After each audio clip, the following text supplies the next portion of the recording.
first day of May, this fifth week of spring quarter, probably in the midst of a whole bunch of hecticness and students trying to get through midterms and whatnot. We've been very excited coming from Career and Professional Development, partnering with Lamont. Thank you to Krista, who found all of you and made these connections, creating this opportunity for our students to really start to hear about who you are, your career path, how you got to where you are today, trials and tribulations that you've encountered, how you've moved through those, pieces of wisdom you might go back to your 19 or 20-year-old self, right? And what you might tell that version of yourself.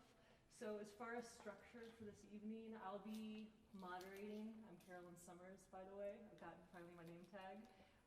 And just posing a few questions to start to get the lay of the land of who you are, what you studied, how you got to where you are, opening it up to the students, and then transitioning into small groups where probably 3 to 4 students for maybe 2 alumni to get like a little bit more intimate experience.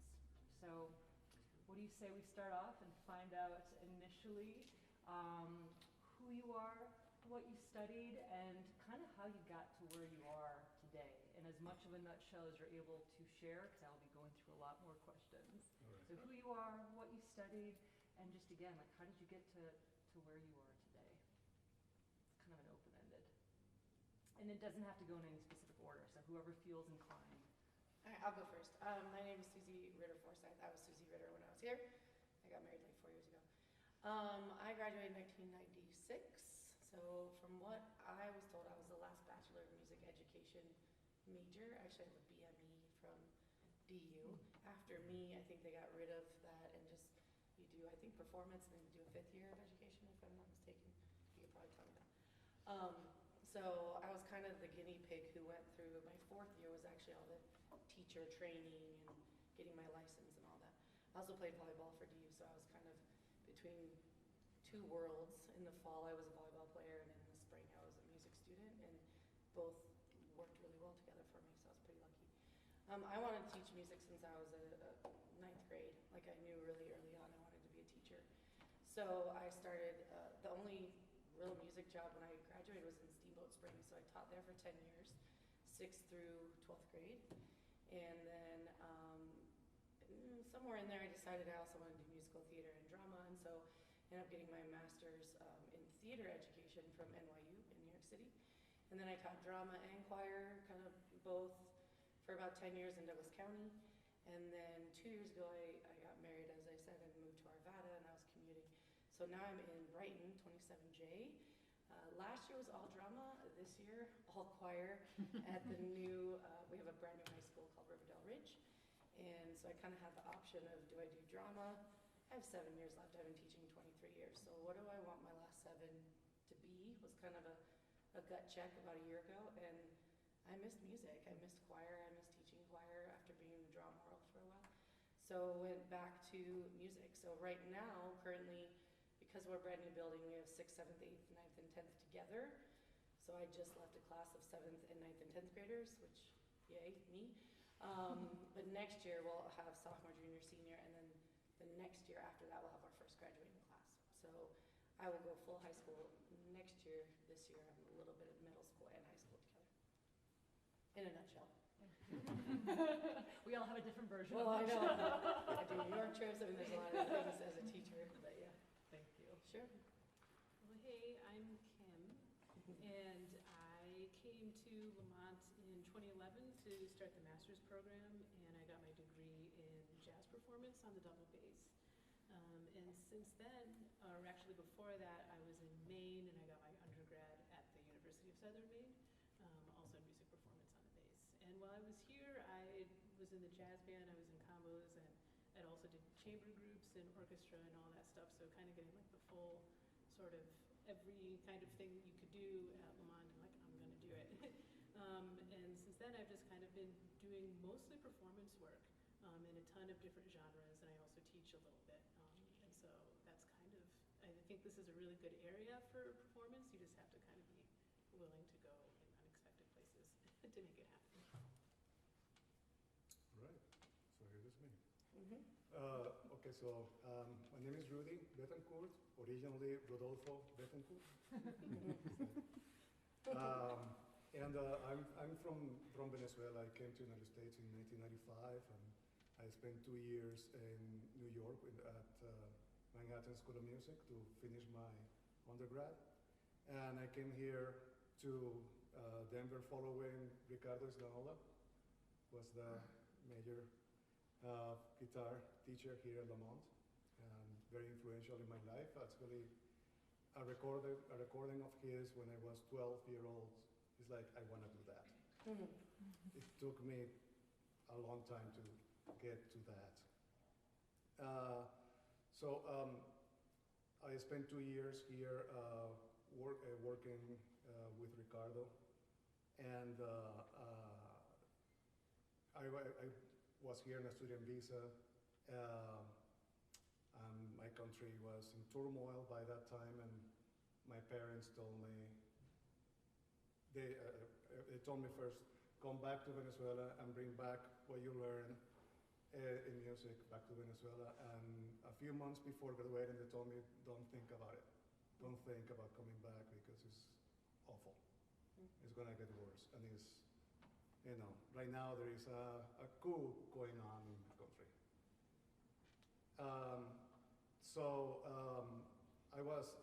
I got my student visa, and I had the luck of getting an internship at the Colorado Symphony to do go-getter, do whatever, didn't have anything to do with music. It's just help the education department organizing concerts and help Mary Alsop on her laundry, her dry cleaning. And by the way, we sometimes need the guitar. I'm a guitar player, I should have said that. I'm a guitar player. Once or twice a year, they needed a guitarist to play from classical or rock or jazz or whatever, or pops, and just play, anything that the orchestra wanted to do for, twice a year. The rest of my time was doing administration stuff in order to justify my stay, and that I can maintain myself and maintain my visa. So that kind of forced to go into administration, to go into performing arts administration, because I needed to justify to the government, to the American government, a certain level of salaries. So from there I jumped to Swallow Hill Music Association, which is very close by here, and it's folk music.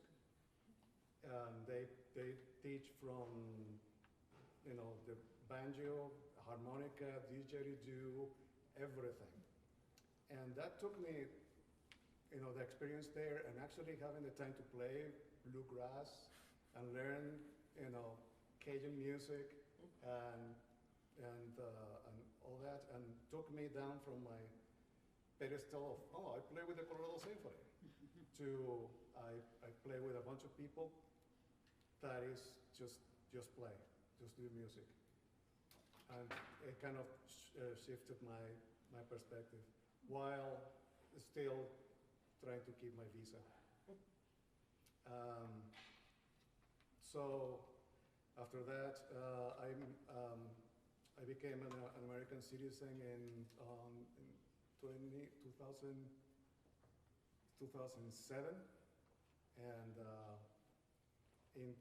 since 2010 I've been working at CU Boulder, managing their Mac auditorium. So, and we have the jazz department there, and every time that there is a moment for me to jam with the professors or one of the students, I do. I feel very removed from what I started as a classical guitarist, but I feel that I'm doing what I'm supposed to be doing. And if you didn't understand my accents, it's your fault. It's digesting the wisdom of how our paths often become divergent from what we envisioned and how we learn to peace with that or adjust kind of the vision we have for ourselves at that moment relative to who we were. So thank you. Yeah, good point. My name is James Barella, and I'm a trumpet player, electronic valve instrument player. I started here at Lamont in 1991 and did my undergraduate in trumpet performance, and continued on to do my master's in music in jazz and commercial composition. What was interesting at the time was when I started here, there wasn't a jazz studies major. There was no program for jazz studies. And I came in and auditioned. Wasn't going to go to school because I already knew everything. So I did my audition in the middle of July. The professor at the time, Bob Montgomery, said, "We kind of need some trumpet players." And he's known me since I was 12 years old. And I'm like, "Well, you know, I was thinking about going to New York and becoming a star." You know? He's like, "Well, just come and give it a try." So I auditioned in the middle of July, and it was Art Boughton, Bob Montgomery, and Joe Doxey who was the director of the school of music at the time. And Joe Doxey is also an amazing trumpet player. So they asked me to play a piece, a Haydn trumpet concerto, and I was predominantly a jazz player, and I destroyed it. I absolutely was horrible. And I thought, well, I'm definitely not coming here now. And Bob said, "Well, why don't you play some jazz?" And so I did, and I spent the next 5 years here, pursuing education. It was a wonderful time for me, and seeing what has come of this building from the old days is really special, and it's something that even for me, graduating before this was really a thought even. I'm still very proud of this facility, so it's really cool. Since then, I've been a professional musician, full-time, and have traveled the world playing with artists big and small. Everybody ranging from Whitney Houston and Sade and Gladys Knight to people who no one's ever heard of and no one ever will hear of. And it's all been just an amazing experience. Something I would never trade for anything really. In 2003, while I was on a tour with an artist named Diane Diaz, who was just not a big star, but kind of a Latin R&B star, kind of in the Jennifer Lopez kind of vein, I noticed that I was just missing a lot of notes, and I wasn't my usual self playing trumpet. And 2 weeks later, when the tour ended, I couldn't hit the first note that you learn on trumpet, which was a C, a low C, low concert B flat. Couldn't play it, and I knew something was seriously wrong. So it took me about a year to find a doctor who didn't think that it was all in my head, and realized I had torn the muscle in my upper lip. So it took me about another year to find a doctor who could actually fix it. Once I did that, I was down and out because basically stitches and everything in my lip. A friend suggested that I play this thing called an EV, it's an electronic valve instrument. It controls synthesizers through MIDI technology. And I looked at him and I thought he was insane. And he says, "Well, just think about it. And if you want, I'm doing a session in a couple weeks. If you want to come and check it out." I went to a recording session where they were doing a movie score, and it was 3 guys playing an EWI, the woodwind version, one EV player, which is the trumpet version, and a rhythm section, and they were laying down every single part on this movie soundtrack. Amazing musicians. And I immediately saw dollar signs, first and foremost, like, to be honest with you. And then I thought that could be something I could do while I'm down, and working on my trumpet chops. So I got some technology, I learned it, and because I was a practice-holic, that's essentially why I hurt myself to begin with. I was playing about 10 to 12 hours a day on trumpet. It's really stupid, know what I mean? But I never said I was smart, okay? So I got my trumpet chops back and worked, and in 2011 started having the same problems, and I recognized the problems. And went back to see the doctor, had another surgery. But when I came back the second time, I was like, trumpet it's going to be great if I can play this thing again. But I'm okay. I'm cool with doing what I do. And by that time, people didn't even really want to hear me play trumpet. I started bringing this on gigs and started doing things like, I was living in Las Vegas at the time, so I was doing Las Vegas shows, playing with swing bands. Brian Setzer, the guitar player, has a big band and invited me to play with him, and I thought, wow, are you sure? This is like an electronic instrument. And he said, man, it'd be cool, man, it'll be cool. All right, let's do it. So it really kind of changed directions for me altogether. And since then, I've just been playing Evie and trying to spread the word, the wind synthesis word throughout the globe. They were kind of difficult instruments to get because the inventor of the instrument doesn't really make them anymore. I had to go to his house and beg him to make me a couple, which he did. And I was a little worried, how was this going to work? So I started EV page, an EVI page, electronic valve instrument page on Facebook, and immediately came to 300-400 followers. And with that, I went with another guy who had a project called Save the Evie project. Anyone even knows what that is. We're not talking baby seals or anything. So we went to a guy in Sweden who's this brilliant, maker and instrument maker, and he decided he was going to take it on with the blessings of the creator of this instrument. And now he starts making them, and I think he started selling them about a year ago. To the date, he's sold probably about 800 or 900 of them. So we went from maybe a dozen or so people playing this instrument in the world to hundreds. So that's something that's kind of cool too. And here I am today, speaking in front of you guys, which is great. I'm Ryan. I'm also a trumpet player. I do not play the Evie, but it's fascinating. Now Not I yet. want to learn it. I need a new horn now.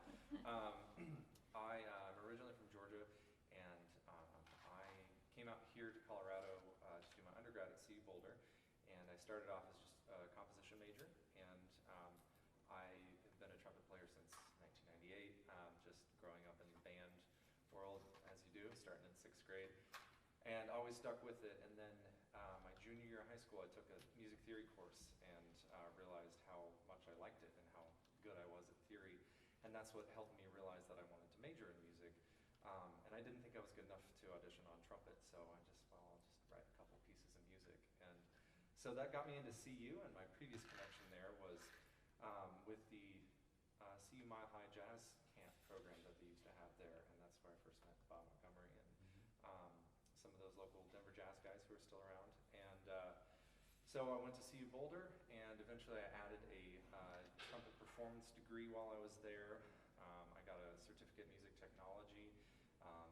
I dabbled in sound synthesis and programming from the real super technical, like Super Collider, Max MSP, up through just learning Pro Tools and Ableton and things like that. And by the time I graduated, I just wanted to have a career in music where I could just make a living doing music. And I didn't really specify anything for myself past that. And then as soon as I graduated, it was beginning of 2009, and terrible economy. It took me 4 months to find a job. My first job was serving at a barbecue restaurant in Aurora. And I spent the next 5 or 6 years serving and bartending at a variety of places just to sort of pay the bills and subsist. And felt like I sort of hit a low point in my musical career. I was only playing with one group at the time. It was part-time, it was unpaid, with the wind ensemble locally. And so still band. And then at a certain point, I just decided that I wanted to play more. And in the course of that, I started seeking out just every opportunity I could to play, and including things like jazz jam sessions and any classical gigs, and trying to expand in on the church gig thing rather than just Christmas and Easter twice a year. So it slowly started to pick up. And meanwhile, I had marched drum corps with Santa Clara Vanguard for a couple of years. After I aged out there, which you do after 21 or 22, I spent a couple of years running their sound reinforcement amplification system for their front ensemble, the pit, so all their keyboard instruments and front stationary percussion. did that for a couple of years, and at the core that I already knew, and then a lot of the connections in the drum corps world helped me get a job teaching trumpet at Bluecoats, which I did for the last 7 years.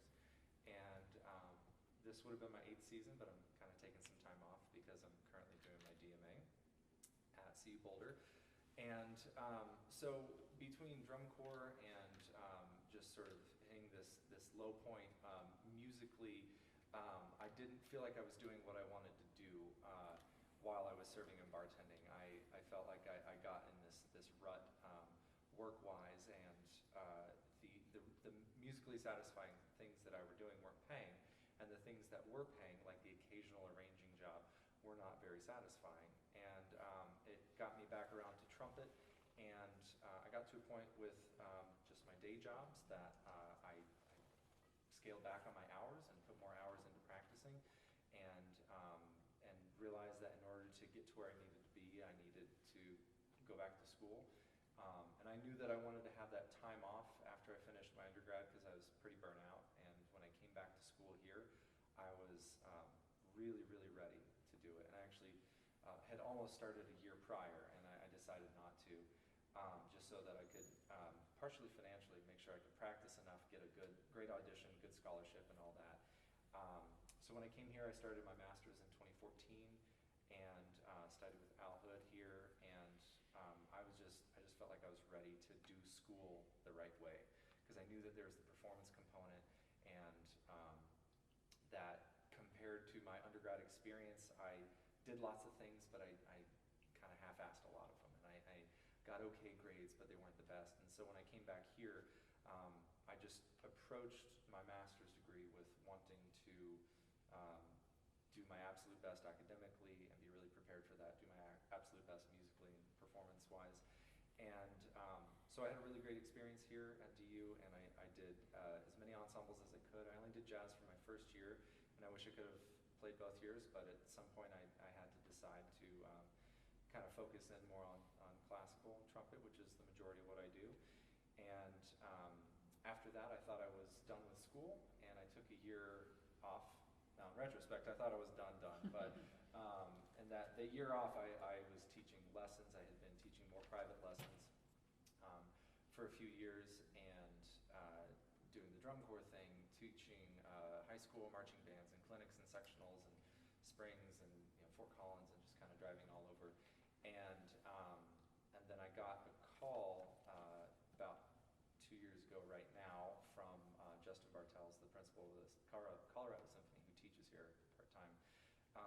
And he said, "What are you doing next year?" And I said, "Well, I'm already doing it. I'm teaching. I'm living my post-school life." And he's like, "Well," he also works at CU, and they had a bunch of people drop out for their graduate applicants, and they were in dire need of a doctoral trumpet student to get the assistantship to come in and play in all the groups and fill out. And for a school that size, they only had about 11 trumpet players in the studio, which is really small.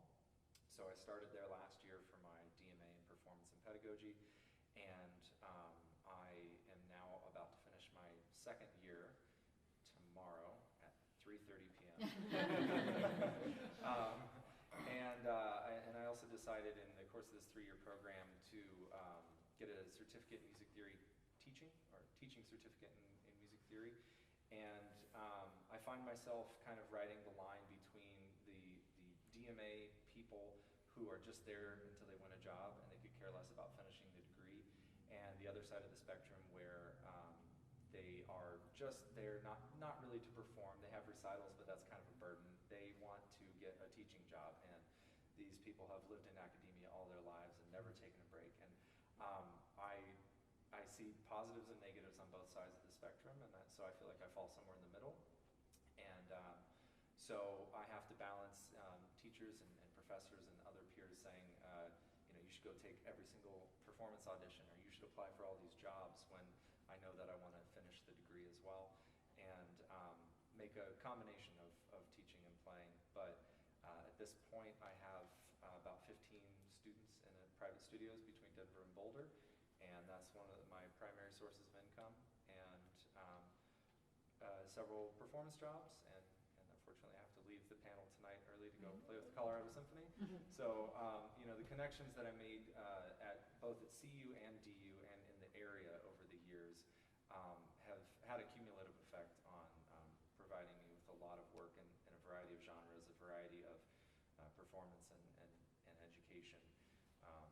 So, yeah, I've got 1 year left in the DMA, and I plan on staying in the area and continuing to try to do all the things. Thank you.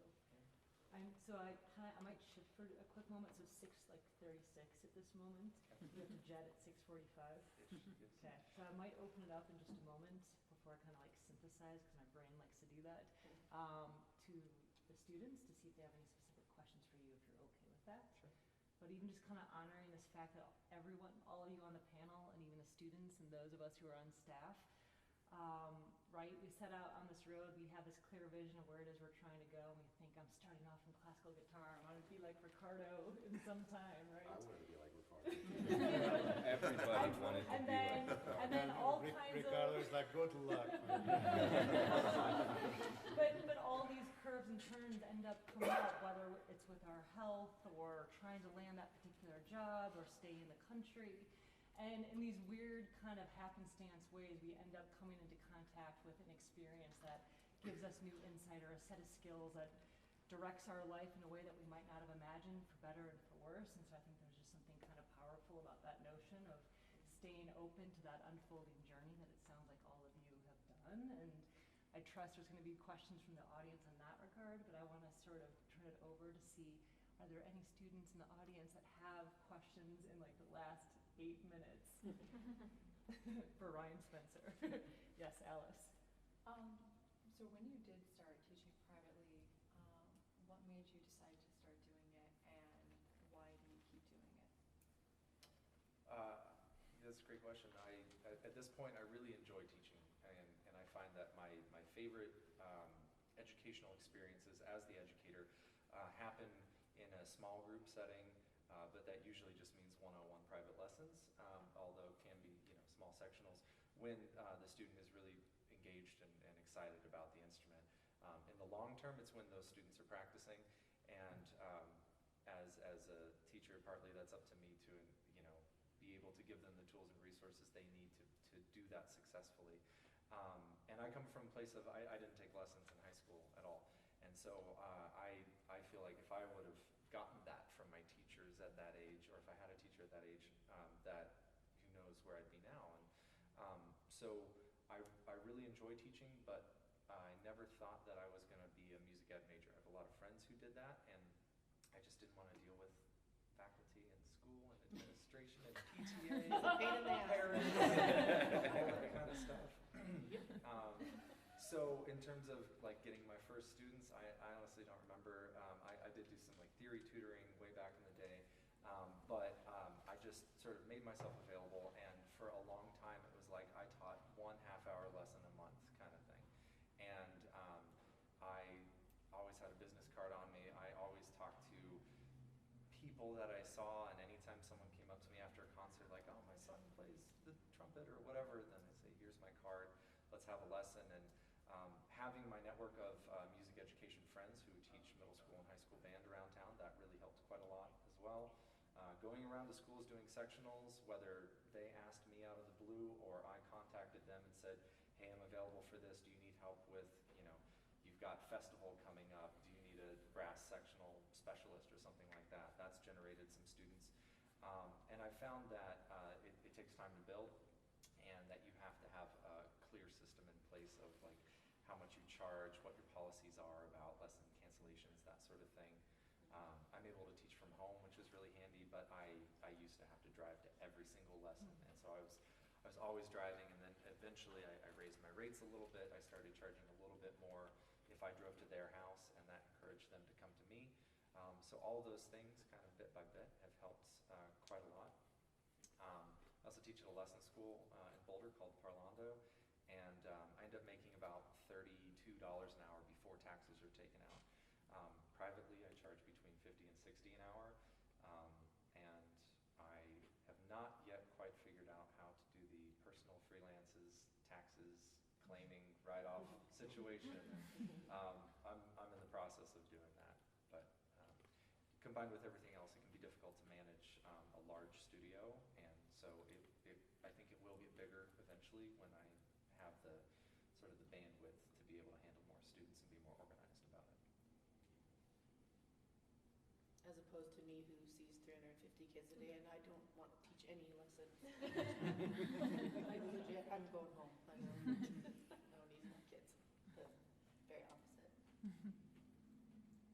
So did you finish so you did your composition degree as an undergrad, and then grad was trumpet? Right. So do you teach composition students at all, or? Once in a while, I get kids. Usually, it's just a trumpet student that says, hey, I'm interested in this, or I was fooling around with Noteflight or one of those free notation programs, and it's like, oh, great, let's talk about it.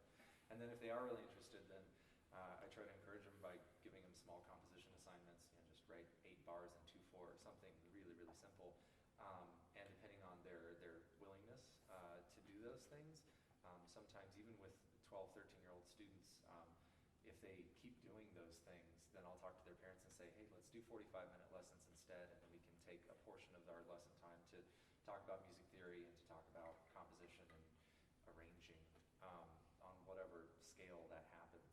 And I find that if you're able to translate music theory concepts to young students in a way that's really natural, that they, I have 11-year-olds playing all their modes. Like it's not an issue if you kind of present it to them in a way that's logical and kind of scaffolded with some of the base knowledge that they already have, as opposed to trying to teach music theory to a high schooler who doesn't know anything about it. So I just really try to incorporate that in my lessons, and that kind of keeps the composition side alive for me a little bit. Thank you. So you can be like, I'm an adult, I can manage my own departure time, but it is 6:42. Thank you. Thanks for coming. Thank you. Yeah, thank you so much. If there are any students who really resonated with what you shared tonight, are you open to them reaching out to you on LinkedIn or? I actually don't have a LinkedIn. I thought I found you on LinkedIn. Oh, I know I do. I have a profile. Yeah. I just don't update it. Yeah, you just face just dropped. That's music LinkedIn right And there. I actually recently stopped going on Facebook more than a couple times a month, and it's been really good for my mental health. I got a new phone. I didn't install the app. It's been amazing. Do you have business cards you But can I do. I don't have any with me. This is a terrible But if you're example open, right now. I know, you were just giving us advice that we should be, Yeah, promoting sure. ourselves. Please, yeah. Google, internet, it's easy. Okay. Find me, sure. Or if Krista has your contact, are you open to that being Yes, shared? absolutely. Wonderful. Thank you so much for being here this evening. Sure. Yeah. Thanks. Sorry to hide you- out in front of this. Did you study with choir band? Chance? I did, Boulder? yeah. His first year at Boulder was One of my favorite. was my sophomore year, so I Okay. studied with him Awesome. that year. Yeah. He just premiered a string symphony last night. Yep. at Boulder. A monkey. I played in the Bartok. You played it? Yeah. Okay. Okay. Very good. I've known him for years, long time. He's got a good friend in Steamboat, so we've known each other for 20 years. We are all connected. That's correct. So true. It's true. Yeah, and the longer you're around, I imagine I'm the youngest on this panel, and it's interesting because I'm around. I'm around, undergrads and fresh-faced master's students who just finished their undergrad last year, and I feel very old around students at school all the time. But it's very relative, So there's, playing with professionals, being able to navigate that and talk to people, and just being able to network with people. Every connection you make makes a difference, and every impression you make on somebody kind of stays with those people that you meet. So I wish I could have a chance True. to meet you guys. Yeah. Get to know you guys. I will better. see you around. I'll see you around. Your paths will probably cross again. Right. Okay. Cool. Well, Thank you. thank you very much. Okay. Yes.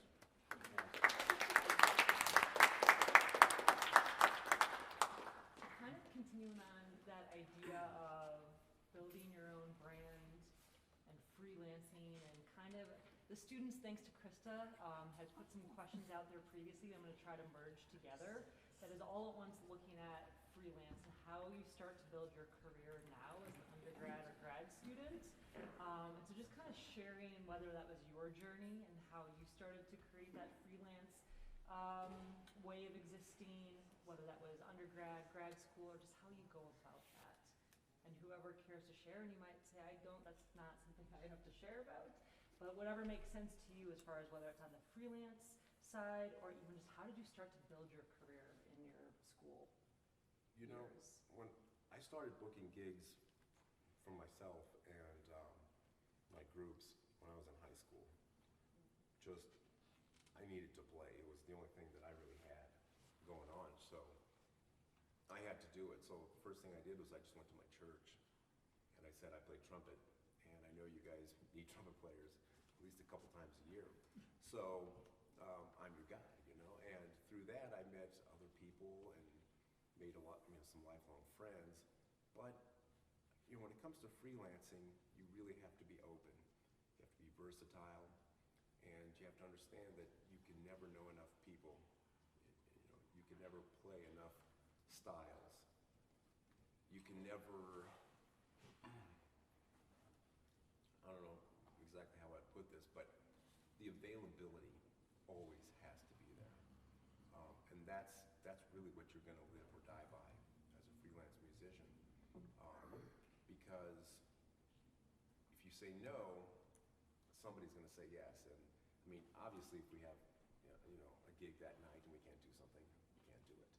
But if you can do it, you absolutely should do it. I can't tell you how many times I've like, should I do this? This sounds like it's gonna be a drag. You know, it sounds like it's gonna be a terrible gig. It's a wedding, and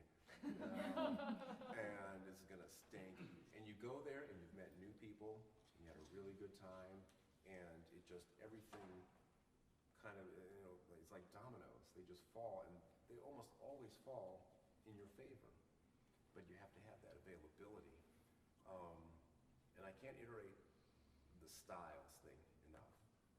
Really, coming out of school, I was a jazz musician, period. And, you know, I remember moving to Las Vegas, and one of the first gigs I got was a show at the MGM, and it was really two shows. One was like a swing review, like a swing music thing, and the other half was a rhythm and blues review.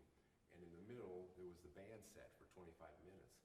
The leader of the band, who was this, I mean, you know, clarinet demigod. I mean, he was an amazing musician, but he was also this master of styles. He was like a Hall of Famer on 5 or 6 different styles of music.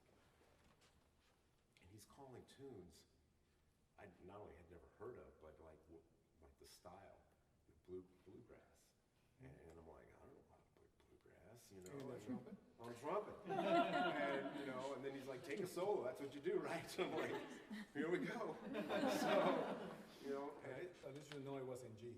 yeah, just thank God it wasn't an E. But you know, country music, you know, and in 50s and 60s rock and roll, and traditional jazz styles. And I say that like the 6 months that I was in that show was equal to about 6 years worth of education, you know, and I was getting paid to do it. And so, you know, just being open, available, you know, humble, you know, remember we're musicians, we do this because we love it.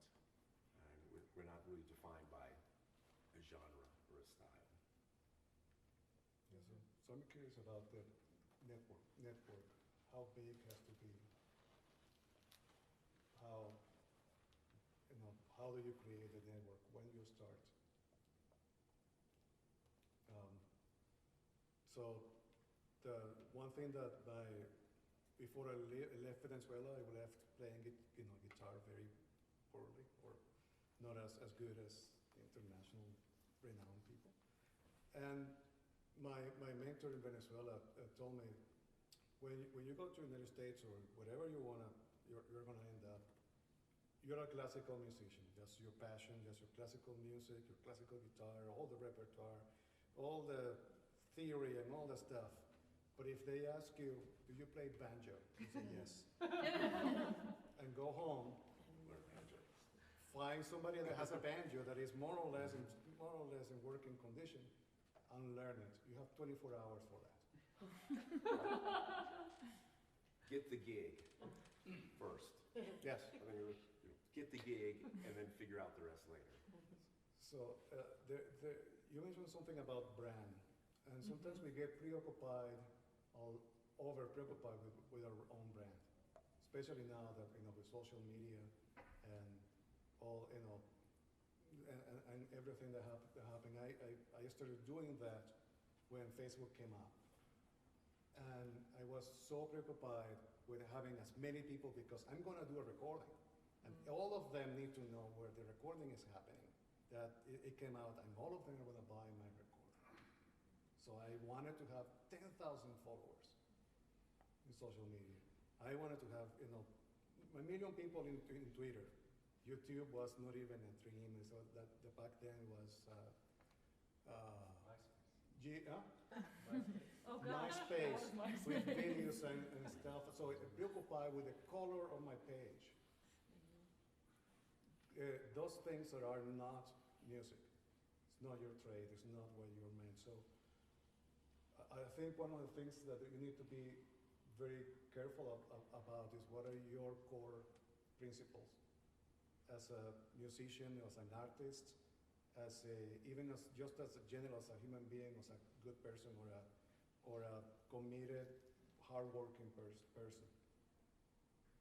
And everything else should follow that. Okay, so we are not necessarily meant to be the leaders of the band. We are not necessarily meant to be the first, the concert master. We don't even know if we're gonna be, teaching and never play in a symphony orchestra or be a touring artist. But the principles in every single of those levels, the principle of how do you lead yourself, they are all the same in every single level. Whether you are a bartender while trying to have, make ends meet, or you end up being the music director for a regional or national orchestra. It doesn't matter. Those principles are always the same. Those are the more you observe other people, the more you kind of have your lessons and ask yourself, what were my assumptions? Like, ask your question, what is it that I knew, that I thought I knew, that I was wrong about? So it's like every 3 months, every 6 months, every year, you need to know about that. Think about that. Yeah, you really can't predict. We all have ideas of what we want to do, and then life has ideas of its own. Sure does. I don't know if anybody here is like into analytics and numbers, things like that. I don't know why I am. I'm terrible at math, just terrible at it. But I've always been fascinated by like averages and things like that. And a baseball player who's successful, or let me say this, a baseball player who fails 70% of the time when swinging the bat is a Hall of Famer. He failed 70% of the time. But you increase your chances by getting more attempts to hit that ball. And so when it comes to networking and building your brand, and I haven't met Kim yet, but I know that she's a very popular player around town, and she'd probably attest to this, you just have to know as many people as you can, and always try to meet new people. And that comes back to making yourself available. Just get out and get busy. We used to call it hit the streets or hustle. I don't know if they still use that terminology. I do, because Yeah, I use that too. Well, there was something that you said, humble. I think needing to be humble, and that's a really important thing, because especially, when you're in this kind of environment where you're surrounded by all of these really cool musicians and everybody's at this like really high level, and you're like, oh, this is what I'm supposed to be doing. And then you get out and you realize that almost none of it matters. And you're going to be playing, you're going to be called for gigs, and you're going to be like, well, why am I doing that gig? Like, I have a master's degree. Like, why am I doing that? And then as soon as the minute you start to think that you're better than a gig, or you're entitled to a certain type of gig, is the minute that you get into trouble, because you have to continually work for everything. And yeah, maybe I'm gonna go to a wedding this week and I'm gonna play, you know, these like 30 pop tunes, but I'm gonna play them the best. Those are gonna be the best renditions of Bruno Mars that you've ever heard. And you kind of have to have that mentality into like just bring your knowledge and your professionalism into every single gig that you do. Because that's kind of your brand really, is being like, well, you don't have to worry about this person on the gig because you know they're gonna show up on time, they're gonna be professional, they're gonna know everything that they need to know to make sure that you don't have to worry about them at all. Especially if you're, you know, trying to market yourself as someone at this high level of musicianship, they shouldn't have to worry about you. So that's, yeah. The other thing that I would just add to that is that why you should also play your very best is because you never know who's in the audience. Oh, totally. Absolutely. Never know. And it speaks to you as a person. I mean, if you don't give it your best, what are you doing there? You know, and in Las Vegas was an amazing experience because I had so many trumpet players come and sit in with our groups, and some of them were great, and you could tell that they really had it all together, and some just didn't. And I remember, I'm not the type of guy that sits people down and has hard conversations, but one guy in particular, I told him, I don't think this is for you. You know, you don't sound good, you know, and you know, thanks for subbing for the last week, but I think you need to like practice some more. And I hope you're not taking this the wrong way, but you know, it's for your own good. And it's funny because he now lives in Fort Collins and plays in a band with a really good friend of mine. And so when my friend said, "Hey, do you know James?" He said the look on his face was just like, "Yeah, I know him." But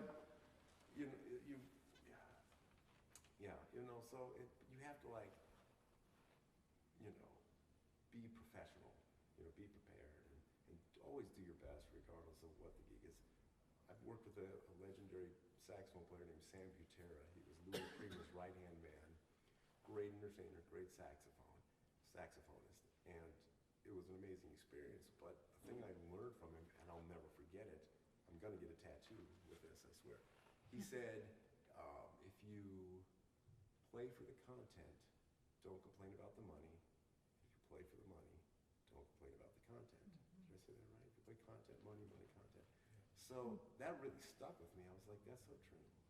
You know, and you know, but it speaks a lot about who you are as a person when you show up on a job, and that's really why I don't play trumpet out anymore. If I can't be my best on trumpet, then I'm not going to take that trumpet out, and I'm not going to be disingenuous with people and tell them I can play trumpet and then show up and, you know, it's going to hurt their job, it's going to hurt my job, and it doesn't make much sense to do that. Well, if I can pitch the teaching side of that, it also like, do I want to do Don't Stop Believing every day for a full year to teach Right. 6th grade? No, I don't, but they love it, and it's all about the kids. When you're a teacher, you gotta leave the ego at the door, and they'll, I mean, I walk in all proud and happy. My first day of teaching, a kid sat on a pencil, literally this big, into his butt. I'm like, I don't know what to do. Like, no one taught me. And the kid walks out the door, and I'm like, I got 55 kids. Do I stay here? Do I follow him with a pencil sticking out of his butt? I didn't know what to do, but here I'm thinking, oh, it's my first teacher. Yeah, I'm 21. I know what I'm doing. I had no idea what I was doing. And they are the number one. Kids know when you're bullshitting. I mean, they just know if you're not being genuine. And it's, for me, all about the kids. And you gotta leave the ego at the door. And so just from that same kind of perspective of teaching, you know, yeah, sometimes you gotta do the things you don't wanna do because the kids love it. And for me, it's to teach them passion for music, that's my philosophy, I guess, from middle school, to want them to sign up in high school, and now as a high school teacher, to give them that passion to continue it further, right? And do some of those pieces that they loved or that I loved from my high school or whatever. So it's kind of similar in a way, but, you know, also kind of different.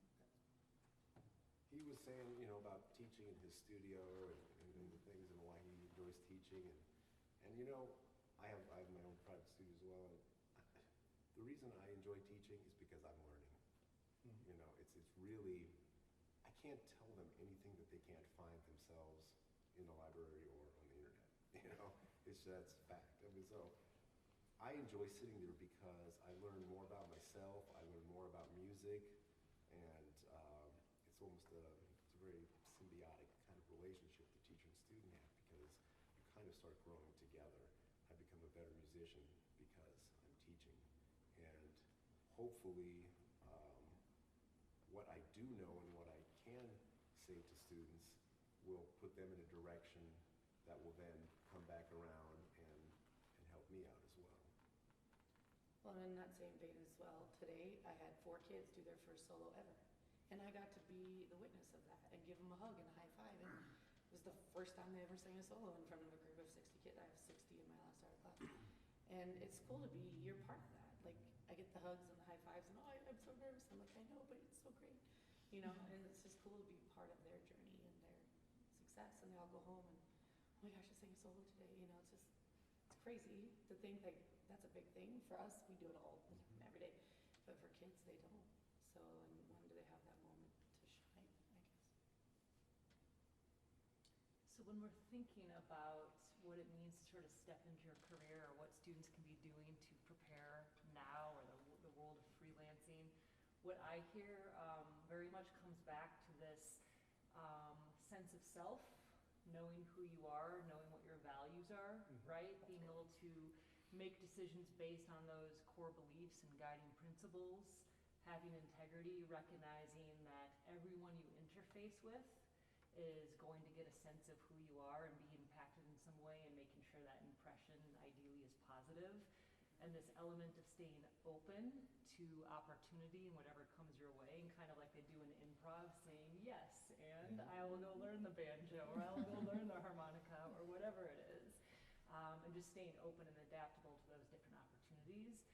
And this growth mindset, whether within yourself or being able to bear witness to that within others, that sounds pretty powerful.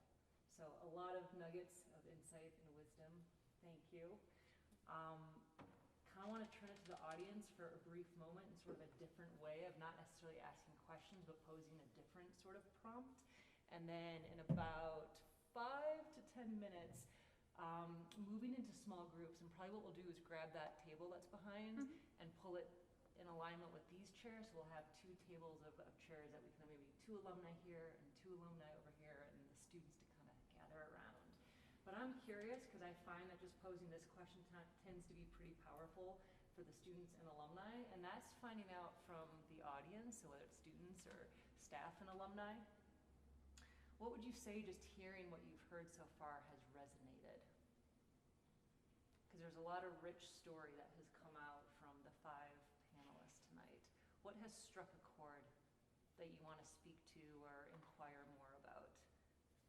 But even just saying simply, what has resonated so far in what you've heard? Yeah. What you said about if you're like playing for the content, don't complain. If you're like playing for the money, don't complain about the content. I just thought that like really resonated with me. And I see this a lot like in the jazz community. I'm a jazz saxophone major. You know, lots of cats are just complaining if they have to do anything other than jazz, but then at the same time it's like they want more gigs. So that was something that really I've been thinking about, where it's like I just need to accept everything kind of no matter what. Absolutely. You know, we kind of live in bubbles in academia. You know, we are right here and right now, and sometimes we're not aware of the larger world. And when I moved to Las Vegas, the very first week I was there, I was like, I'm just going to go out and meet every single musician that I run into. I'm just going to business cards and do this. And I think I met on a Friday night 120 different trumpet players that were working. And I realized, oh man, this is a lot of trumpet competition.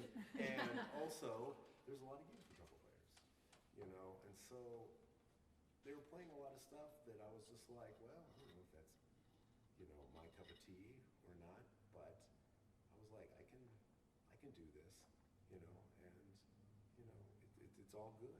That's, you know, we say it all the time, it's all good, but really it is, it's all good. One of the trumpet players, you know, he goes, would you go to UNLV? And I I was like, no, I went to Lamont School of Music. And he goes, oh, okay. He goes, so you play jazz? I was like, yeah. He's like, okay. So we went out to the parking lot and had like a cutting heads competition. And not to, brag, but he wasn't even close. It wasn't even close. So he brought me back in, bought me a drink, and for the next 5 or 6 years, he probably gave me about 40 or 60 gigs a year. Wow. And it was interesting because he'd call, hey James, Frankie Valli, he's going to be performing at the Orleans for 3 weeks. Can you do that? I'd say yeah, I can do that. So I'm like, Frankie Valli, who sings like that? You know what I'm saying? Why would you sing like that? And then I'm sitting there playing, I'm like looking at Frankie Valli, I'm like, God, that guy can sing. And here I am, I'm like, God, that guy's great. So it's just like, you just get out there, and do it, and play, and have fun, and just enjoy what we do. We're not digging ditches, and we're not, we're not fighting wars. We're just playing music. Yeah, and be open to what you can learn outside of just playing. Actually something similar when I was with the Choral Symphonies playing with Neil Sedaka. Exactly. Vegas stuff. Neil Sedaka is a 60s, 70s stuff. But the level of professionalism of the people that were playing with him, not only the Choral Symphony playing the whole notes tied to whole notes tied to whole notes, and 24 measures of rest type of music, but the professionalism of not only the musicians, the support staff of them, the stage managers, the sound guys. You are in a gig. The best person that you need to know is the sound person, if there is one, right? Because that is part of, helps build your reputation. There is this other side of getting every gig that you can get, is how that relates to your reputation down the road. Teaching, it's the custodian and the office manager. Gotta love the custodian and bring them free stuff. They will take care of you. Yeah. On the other side of that, yeah. I was wondering, in the world of transferring from academia to entering the world of freelance, how did you guys each kind of get your foot in the door? Because I'm a freshman, so it seems daunting sitting here. One thing that I wish that maybe they do it now, correct me if you do, but one thing that didn't happen when I was in school here was nobody booked gigs. And I already been doing that. I was doing it since I was 16. And so when I came to Lamont, the first thing I did was start a band. And so I immediately started booking gigs for this band. And then I realized I can book more gigs. I'll just get my friends, in the orchestra to play string quartet gigs, or I'll get some singers to do this, or I'll get this. So next thing, the Cindy Galasso was the administrative assistant. She was up front. Yeah. Half the calls that she was taking on a daily basis were, yeah, so we want to book this gig, and James said to call here. So, I didn't want them to call, because if they called my number, we didn't have cell phones, you know what I'm saying? So they called my number, I would have never got back to them. So Cindy's handing me all these messages on a daily basis. And I just go out and book gigs. Just go out and do it. And you don't have to really get paid at this point, do you? Group use. It's just go out and play and find places to play. You'll make the scene better by doing that alone. I actually can give very few things I can guarantee. I can guarantee if you just go out, find a place that will have you once a week, you will make the scene better. I started a gig in 1994 at a martini club downtown. This is before Lodo was Lodo, but we knew what was coming.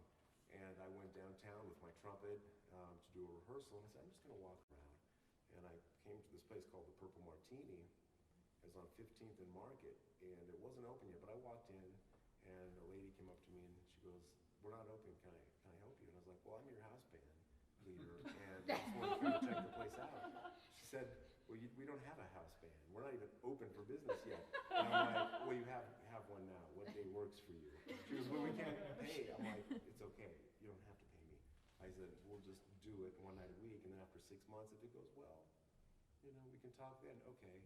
So I got my buddy Drew Morrell, he's a bass player in town, and piano player, guitar player, he's a really terrific musician.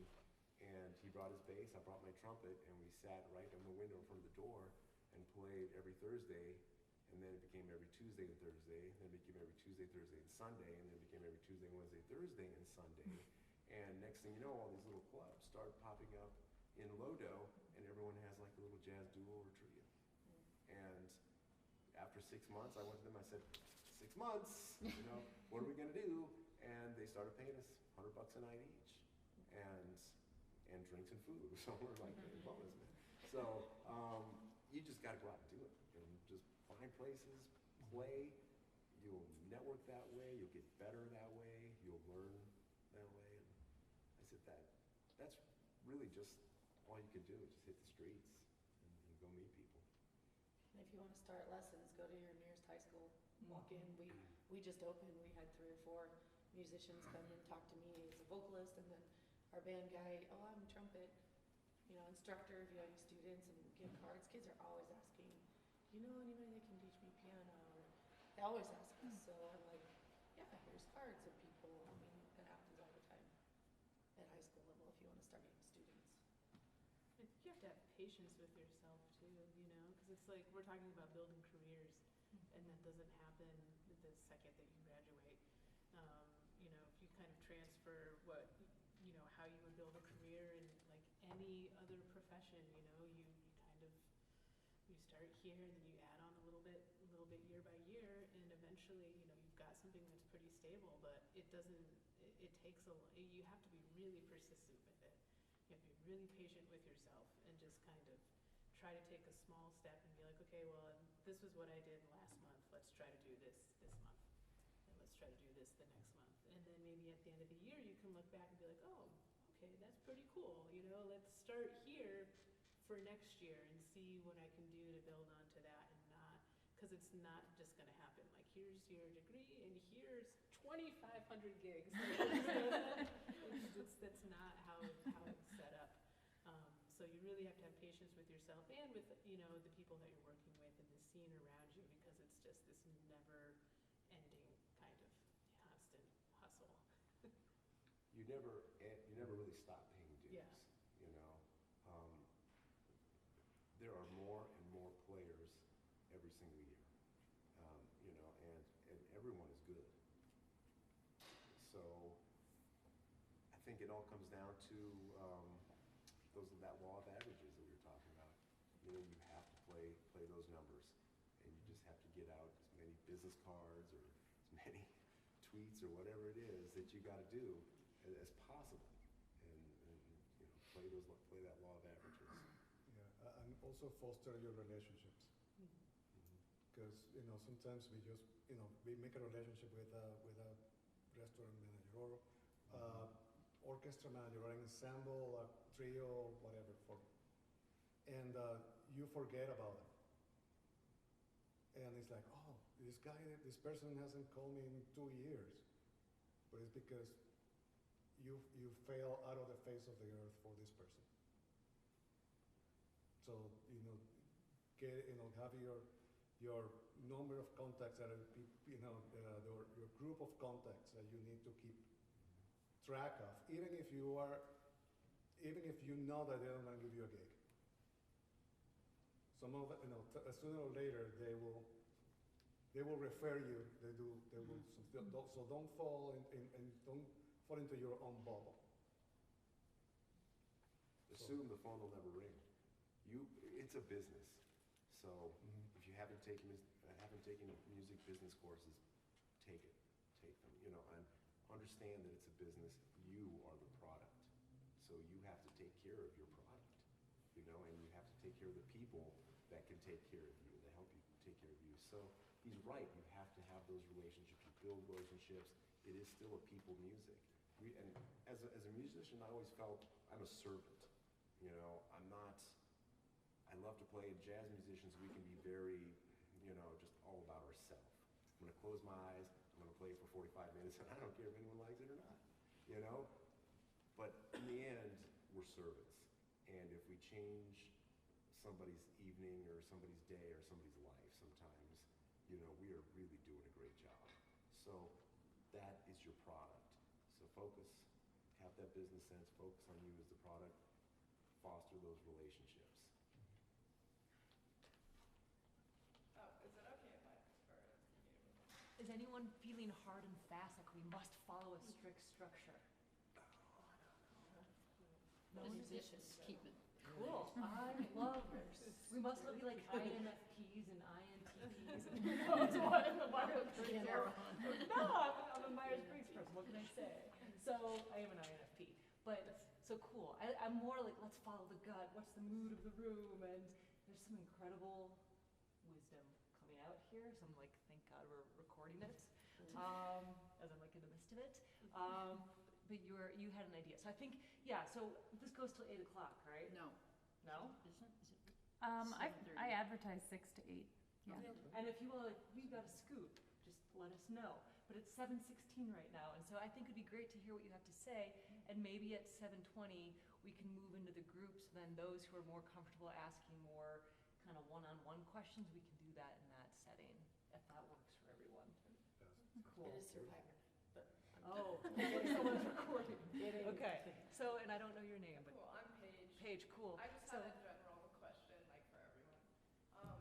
So for those of you who went to like grad school in a different city than your undergrad, or just moved to a different city after you graduated, how did you know it was like the right time to sort of just uproot yourself from like all your connections and like start fresh totally somewhere else?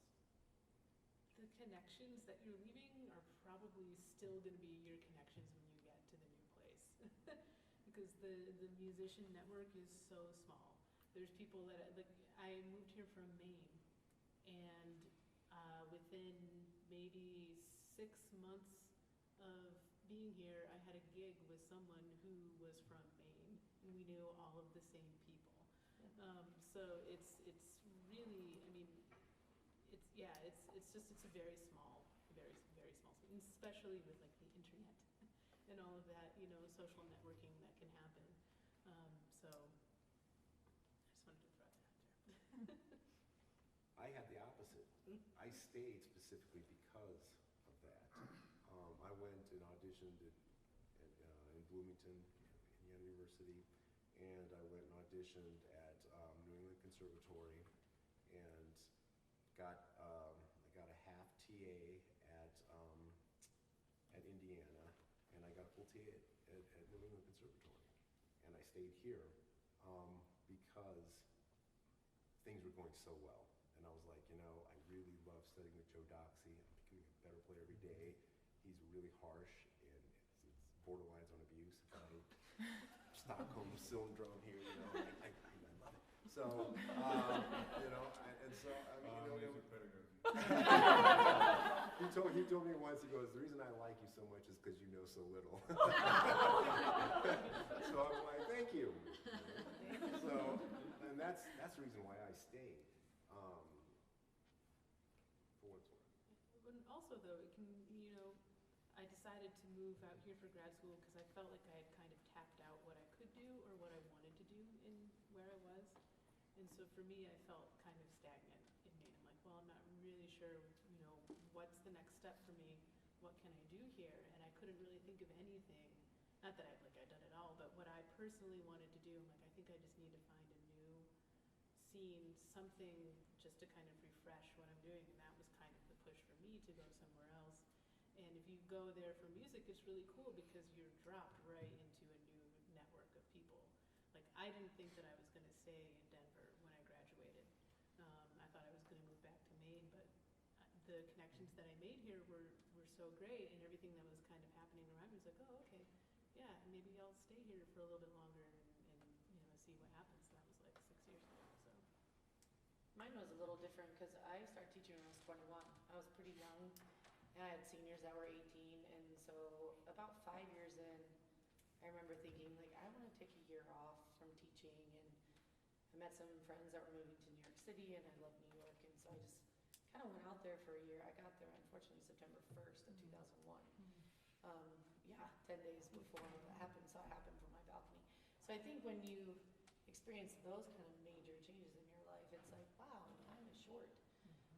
And, you know, I really loved being the music director of Little Shop of Horrors this year in Steamboat, and I was like, maybe I can think of how to do musical theater, because I love music and choir.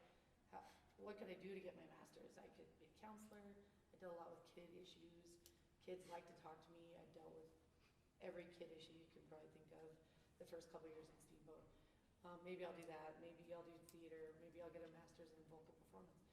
And so I ended up auditioning for NYU and got in vocal performance.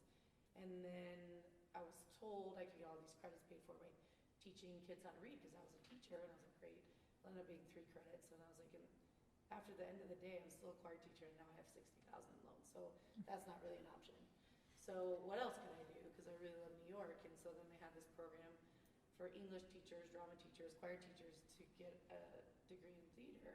And I was like, well, I'll try that. And so I auditioned for that. And it was a 3-summer program, so I could actually teach in Steamboat and then go over the summer, pay off the $10,000 that cost, and then go again, and then go again. And so I think it also depends like where you are in your life at that time, or what has happened in your life at that time. And you know, I was going to be in Douglas County forever, and then I had health issues. I had a liver transplant 2 years ago, and life again became very short. And what do I want to do with the last 7 years of my life? It's like a gut check. I think it kind of depends on where you are in that space and being open to whatever happens. Like, I just kind of was like, whatever's meant to be is meant to be, and wasn't meant to go for vocal performance. I was meant to go for theater. And then I taught theater for 10 years. You know, it's just kind of like you meet people, and all of a sudden it's like this way now. And then you meet someone else, and you're back on this path. Or like you just kind of, like Matt Murphy is the guy I met who got me to New York, and I wouldn't be sitting here if it wasn't for Matt Murphy. I mean, there's just people that you meet too. I think your connections that kind of, I'll try that. And the biggest thing is being open to try. Like my parents didn't talk to me for a year when I left Denver because they couldn't protect me. But I needed to do this for me, you know, that kind of thing. And I remember I came home, my dad was like, best thing you ever did? I said, yep. Always said about it. That's all he wanted. He didn't want to talk about New York, didn't want to talk about 9/11, all that, but it was the best thing I ever did. And that was it. And so I think being open and deciding, I need a change, you know, I am feeling stagnant or whatever, like you said, leaving Maine. I was kind of stuck in this teaching thing. Am I going to do this the rest of my life for 30 more years? Okay, let's try something different, you know, that kind of thing. And Aeneas Nin, I don't know if that's how you pronounce the poet's name, says, and the time came when the risk to remain tight in the bud became more painful than the risk it took to blossom. And I think you do encounter those moments where it's like time to push past that comfort. And so that gut check that you speak of, I think is very much a piece of that journey as you start to tap into like, what is no longer working for you? Where do you need to make a change? And there are people that cross your path along the way that lead your life in a way